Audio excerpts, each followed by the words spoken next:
le marché couvert de Soissons. Alors je dois vous avouer que j'ai longtemps pensé que le plus beau marché couvert au monde, c'était celui de Cambrai. Et puis en découvrant Soissons, en choisissant de travailler au service de l'architecture et du patrimoine, j'ai découvert celui donc de notre ville, Soissons. Et je dois avouer qu'il est tout aussi intéressant. Alors il faut qu'on revienne un petit peu dans l'histoire. On va faire un bond, on remonte à la fin du 19e siècle. En 1899, un certain monsieur Debove fait don à sa ville d'origine, donc à Soissons, de 200 000 francs. C'est une somme considérable. Alors, il offre cet argent pour la construction d'un marché couvert.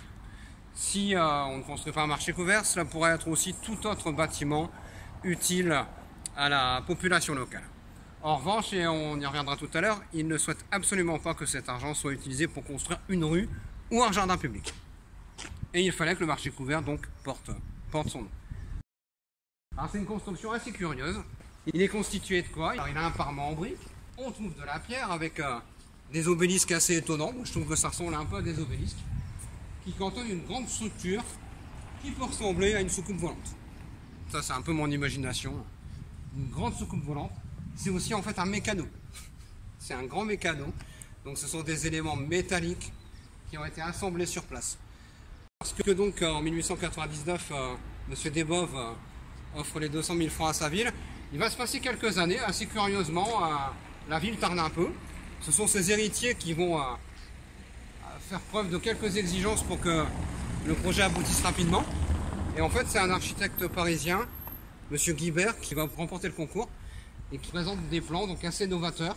On est à une époque où on prend de l'hygiénisme, donc c'est un édifice qui se veut très fonctionnel et en même temps avec une ossature métallique assez complexe. Donc on a des systèmes de poutres métalliques d'une portée de 40 mètres. L'édifice monte à 18 mètres de hauteur. Au sommet, en fait, on a un système d'aération, de ventilation, toujours dans ce concept d'hygiénisme. Et en fait, le projet de l'architecte est finalisé le 24 décembre 1908.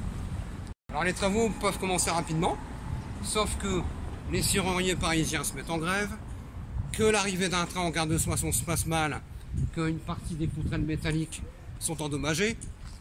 Et en fait, le marché couvert sera uniquement inauguré en 1911.